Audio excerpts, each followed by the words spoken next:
Russia దేశంలో మరి medicines ఎలా ఇస్తారో ఒకసారి చూద్దాం. మెడికల్ షాప్స్లో చాలామంది అంటుంటారు ప్రిస్క్రిప్షన్ లేకుండా మెడిసిన్స్ ఇవ్వరని. నిజమే, కానీ కొన్ని మెడిసిన్స్ ప్రిస్క్రిప్షన్ లేకుండా కూడా ఇస్తారు.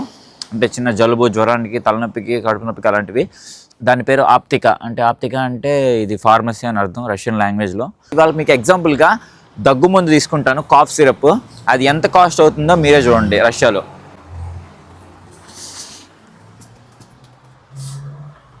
మెడికల్ షాప్ అయితే సేమ్ మా ఒంగోలు ఎలా ఉన్నాయో చిన్న చిన్నగా అలాగే ఉన్నాయి.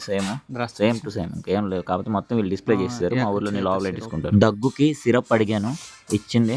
చూడండి, అదిగోండి. మరి ఇప్పుడు కాస్ట్ ఎంత అయితే చూద్దాం రండి దాన్ని. అదిగోండి కాస్ట్ చూసారా, 652 రూపుల్స్. అంటే మన ఇండియన్ కరెన్సీలో కూడా ఆల్మోస్ట్ సేమ్. చూసారు కదా, ఒక చిన్న దగ్గు మందు వచ్చేసరికి మనకి 600 పడింది. రష్యన్ డిగ్రేడ్ చేస్తున్నట్టు కాదు, రష్యన్ తక్కువ చేస్తున్నట్టు కాదు. వాళ్ళకు వస్తున్న ఎకానమీని బట్టి, వాళ్ళకు వస్తున్న జీతాలను బట్టి వాళ్ళు కాస్ట్ ఫిక్స్ చేస్తారు. అది నేను అనట్లేదు. నేను జనరల్గా చెప్తుంది ఏంటంటే, మన ఇండియాలో అయితే ఇలాంటి cough syrup normal cough syrup ఎంతకు దొరుకుతుందో కామెంట్ చేసి చెప్పండి.